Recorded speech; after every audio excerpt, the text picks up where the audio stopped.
नमस्कार, आप देख रहे दैनिक सवेरा और मैं हूं सरबजीत सिंह। इस समय हमारे साथ जुड़ चुके हैं बहु इलाके के विधायक विक्रम रंधावा। सियासी सफ़र इनका बहुत पुराना।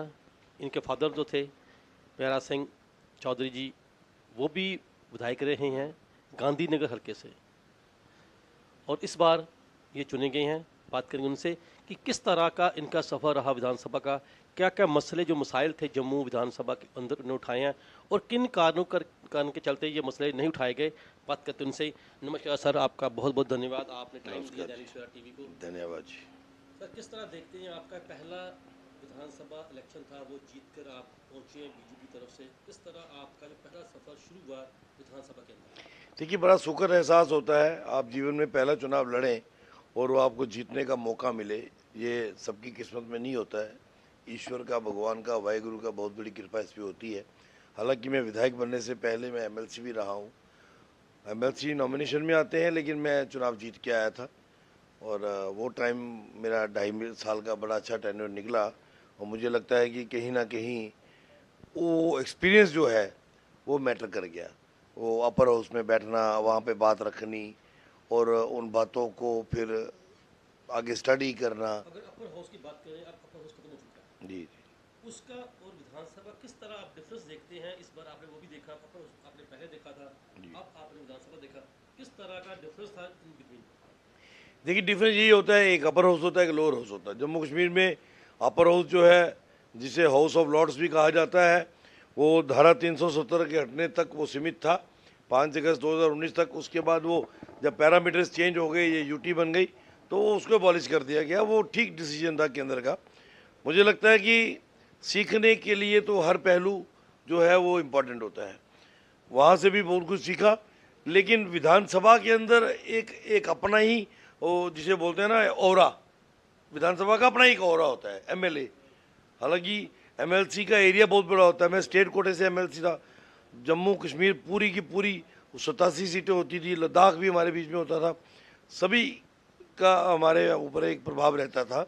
और जब विधानसभा आप जीत के आते हैं तो फिर आप एक विधानसभा तक सीमित रहते हैं, लेकिन चुन के आया हुआ विधायक, उसका एक लोगों के अंदर, एक लोगों से संपर्क, सीधा संपर्क। फिर जिन्होंने वोट दिए होते हैं वो तो खुश होते ही हैं, जिन्होंने नहीं दिए होते हैं वो डबल खुश हुए होते हैं, क्योंकि उन्होंने गा गा के जाके सुनाना होता है कि तेरे को हमने जिताया है, क्योंकि उनके दिल में चोर होता है ना। तो मैंने बहुत से ऐसे फेसेस को रीड किया है जिनका मुझे फॉर गारंटीड था कि ये मेरे साथ नहीं चले हैं, आइडियोलॉजिकली मुझे नहीं फॉलो करते थे, मेरी आइडियोलॉजी के खिलाफ थे, लेकिन आज वो आगे आते हैं और मैं उनको भी एंटरटेन करता हूँ। उनके भी मैं कंधे पे हाथ जरूर रखता हूँ कि आप चिंता मत करो, आपने एक गलती की, हमें वोट नहीं दिया, हम काम करेंगे, अगली बार आप मेरी विचारधारा, मेरी पार्टी को वोट दोगे। ये एक पॉजिटिव सोच लेके मैं चलता हूँ। कई बार इसमें मेरे कार्यकर्ता भी नाराज़ हो जाते हैं कि हम दिन रात आपके साथ चलते हैं, आप हमें ध्यान कम देते हो, जो जो वाकई लोग हमारे साथ नहीं चले हैं उनकी तरफ ज़्यादा देते हो। तो उनको थोड़ा समझाना पड़ता है कि जो विधायक चुन के आ जाता है वो सबका होता है। लोगों की बहुत आशाएं थी इस बार विधानसभा को लेकर, ये बजट जो पास हुआ है उसको लेकर, पर देखा गया है कि इस बजट में चर्चा बहुत कम हुई। क्या कारण था? देखिए, बजट सत्र हमारा इस पूरे टर्माइल के दौरान, जो पूरे देश में जितनी भी विधानसभाएं हैं, स्टेट्स की हैं, यूटीज़ की हैं, ये लॉन्गेस्ट जो टाइम पीरियड हमारा रहा, 21 दिन का। नहीं तो कहीं 8 दिन, कहीं 9 दिन, कहीं 10 दिन, गोवा का तो 3 दिन रहा है। तो डिस्कशंस भी काफ़ी हुई, क्योरीज, क्वेश्चंस बहुत लगे। 900 के करीब क्वेश्चन जो है वो टेबल हुए हैं। ये कोई छोटी बात नहीं होती है। भारतीय जनता पार्टी के सभी विधायकों के अधिकतम क्वेश्चन जो है वो पब्लिक ओरिएंटेड है। यहाँ तक कि मैं पॉजिटिवली बोलूँ तो मैं नेशनल कॉन्फ्रेंस के लोगों को भी अप्रिशिएट करूँगा। उन लोगों ने अपनी ही सरकार के खिलाफ भी कई क्वेश्चन लाए।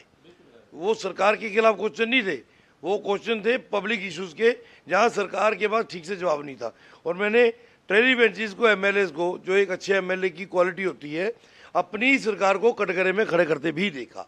शायद हो सकता कहीं मैं होता, मेरी सरकार होती, तो मैं उस पर बैकफुट पे ना आ जाता, ये सोच के कि कल को आप बाहर क्या जवाब दोगे कि आपने अपनी सरकार को कटघरे में खड़ा कर दिया। लेकिन जब आप पब्लिक के नुमाइंदे हो, आप अपनी कॉन्स्टिट्यूंसी को रिप्रेजेंट कर रहे हो, तो फिर आपको सारे पैरामीटर्स को साथ लेके चलना है। तो एक बड़ा कुछ देखो, अब सब कुछ हमारे हिसाब से हो वो जीवन में संभव नहीं होता है। असेंबली सेशन बहुत अच्छा चला। आखिरी के 3 दिनों में तो आपको पता ही है जो इशू था, वो को लेकर बेबुनियाद इशू था, वो बर्न हो गया था। बीच बीच में कॉफी भी पी रहे थे, बिजली कॉफी पिएंगे जी, है ना। इनके साथ बात भी करते तो रहेंगे, तो चर्चा जारी रहेगी हमारी इनके साथ। और क्या क्या मसले मसाइल है इन विधानसभा के, विधानसभा की बहुत बड़ी विधानसभा जिसमें हिंदू सिख और मुसलमान बहुत गिनती में है, और ऐसी विधानसभा जम्मू में बहुत कम है जहाँ तीनों कम्युनिटी के लोग हैं वो हों, तो उसी तीनों कम्युनिटी के लोगों में जो विधायक हमारे साथ बैठे हुए हैं विक्रम तबा, इनसे लगातार चर्चा में जारी एक होती चाय पे चर्चा है, ये है कॉफी पे कार्य। काफी पे कार्य, हम कोई काम कर रहे हैं ना।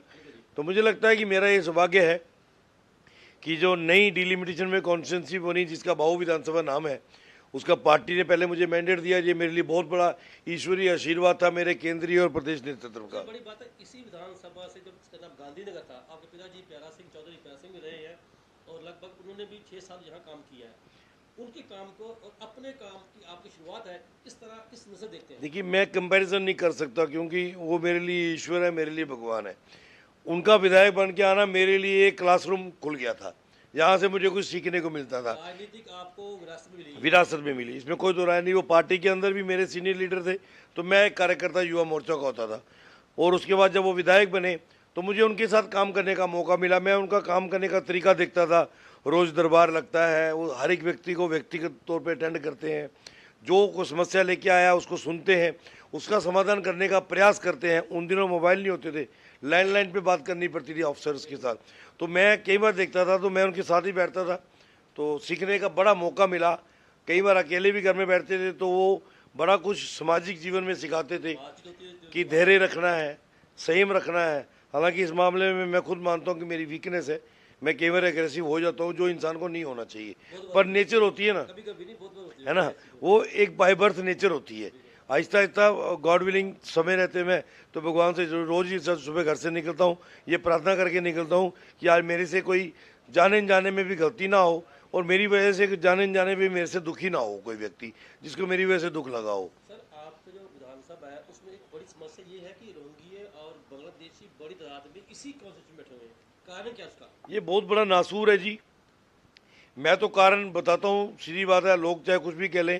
2002 के बाद इनका यहाँ पनपना शुरू हुआ था।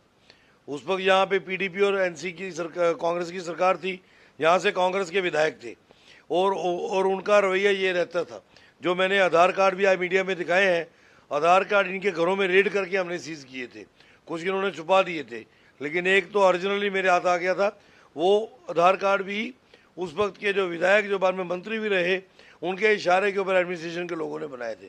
तो इस तरीके का ये नासूर जो है हमारे लोगों को इन लोगों ने दिया है। अब कांग्रेस पार्टी नहीं है, अब आपकी पार्टी भी नहीं है, तीसरी पार्टी काम कर रही, लगता नहीं कि उसको चाहिए इस पर नकेल कसनी या उसको देखना? इसमें कोई दुराई नहीं, गृह मंत्रालय बहुत सीरियस है, और जम्मू कश्मीर के लिए नहीं, पूरे देश में जहाँ जहाँ गैर भारतीय, नॉन इंडियन जो इलीगली बैठा है, कोई ब्रिटिशर, कोई जर्मन, कोई अमेरिकन लीगली अगर बैठा है, पासपोर्ट लेके बैठा है, वीज़ा लगवा के आया है, घूमने आया है, बिजनेस करने आया है, नौकरी कर रहा है, वो अलग बात है। जो इलीगली, ये चोरों की तरह आए हैं, ये बॉर्डर क्रॉस करके आए हैं, ये गलत तरीके से आए हैं, जो इलीगली है, चाहे वो पाकिस्तानी है, बांग्लादेशी है, रोहिंग्या है, उसके लिए गृह मंत्रालय बहुत सीरियसली काम कर रहा है। अभी गृह मंत्री के टूर पे मैंने बात रखी थी, तो गृह मंत्री जी ने कहा था कि आपके मुख्यमंत्री को हमें लिखना चाहिए, तो इसलिए मैंने आज प्रेस कॉन्फ्रेंस के माध्यम से मुख्यमंत्री जी से गुहार लगाई है कि आपको चिंता करनी चाहिए। आपकी स्टेट से, आपकी यूटी से आपका विधायक जो है वो गुहार लगा रहा है कि इनको बाहर निकालने के लिए गृह मंत्रालय को लिखिए। आई होप कि हमारे मुख्यमंत्री जरूर लिखेंगे। अगर वो नहीं लिखेंगे तो being an MLA of our constituency, मैं अपने लोगों की सुरक्षा को ध्यान में रखते हुए गृह मंत्री को स्वयं चिट्ठी जरूर लिखूंगा और अपने हाथों से दे के आऊँगा। सर, बांग्लादेश और बर्मा, जिसकी हम रोहिंग्या बात करते हैं, जम्मू कश्मीर एक लास्ट स्टेज है, बॉर्डर स्टेज है, इतनी दूर से आना और पर्टिकुलर इसी जगह चुनना, इस पे लगता है कोई इसमें कोई हाथ हो सकता है? ये बहुत बड़ा षड्यंत्र है जी, इसमें कोई दो राय नहीं है। ये जहाँ से एंटर करते हैं वो किसी को छुपा नहीं, और कम से कम भी 6 स्टेटों में से निकल के यहाँ तक पहुँचना, फिर यहाँ आके आगे कश्मीर ना जाना, जम्मू में ही बैठना, ये बहुत देखा है। मतलब आप भी आज लोग बताते हैं कि जब ये आना शुरू हुए थे तो फटे कपड़ों में आते थे, फटी हुई लुंगी, फटी हुई बनियान, औरतें भी ऐसी थी, उनके तन पे पूरे कपड़े नहीं होते थे। लेकिन आज कभी इनका रहन सहन आप देखिए, बढ़िया से बढ़िया मोबाइल, कूलर, कईयों के वो झुग्गियों में छोटे AC, washing machine, LEDs, LCDs, ये सब लगी हैं। मोटरसाइकिल रखे हैं, ई रिक्शा चला रहे हैं। मुझे पता लगा कि लोकल लोगों ने उनको ई रिक्शा अपने नाम से लेके दिए हैं, लेकिन गैर कानूनी तरीके से बिना लाइसेंस के चला बांग्लादेशी रोहिंग्या रहे हैं। ये कभी भी मौत का घर बन सकते हैं। ये सारी चीज़ों पे सिविल एडमिनिस्ट्रेशन को सीरियसली सोचना चाहिए, इसका सीरियस संज्ञान लेना चाहिए और इस पर कार्रवाई करनी चाहिए। दूसरा एक बड़ा मसला है नशे का। वो नशा भी आपके विधानसभा जो इलाका है, जैसे हम कासन नगर की बात कर लें और आकमिशी की बात कर लें, सुंजमा कर लें, बड़ी तादाद में बिकता है। क्योंकि आज सुबह सांबा लगभग 6:30 बजे तक ये सर्च पर चल रहा था बरौर जो खड के ऊपर। किस तरह देखते हैं नशे को लेकर आप जम्मू कश्मीर में? देखिए, ये बहुत बड़ा कैंसर इस वक्त जम्मू कश्मीर के युवाओं को खा रहा है। इस पे हमारी सिविल और पुलिस एडमिनिस्ट्रेशन को एक जॉइंट एफर्ट लगाना पड़ेगा।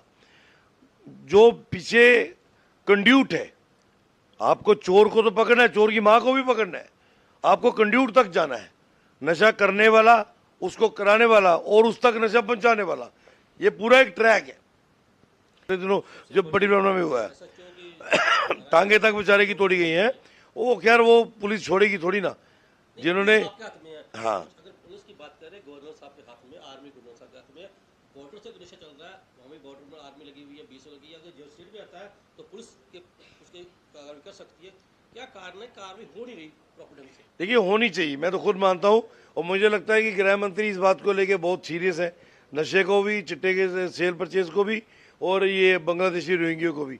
हम एलजी साहब से भी गुहार लगाएंगे कि आप गृह मंत्रालय से बात करके पुलिस को एम्पावर कीजिए, इनकी मैन पावर बढ़ाइए। आज चौकियों में लोग पूरे नहीं है, थानों में लोग पूरे नहीं है। मेरा गांधीनगर का मॉडल पुलिस स्टेशन है, 75 की वहाँ रिक्वायरमेंट है, 35 लोग उसको मैन कर रहे हैं। वो कैसे पॉसिबल होगा?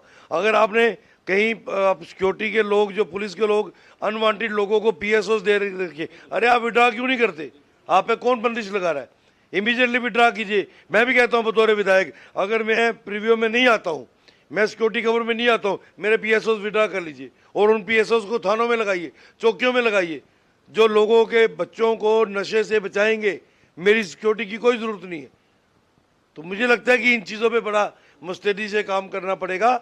विधायक बन के हम कोई नाली गलियों के ठेकेदार बन के नहीं आए, अपने इलाके की सुरक्षा को भी ध्यान में रखना ज़रूरी है। ये बड़ी बातें हैं जो आने वाले दिनों में हम रेक्टिफाई करवाएंगे। ये थे विक्रम रंधावा, जिन्होंने खुलकर बात की, नशे पर बात की, रोहिंग्या पर बात की, कि ये दो बड़े मसले हैं जिनको सरकार को देखना चाहिए, इस पर कार्रवाई करनी चाहिए।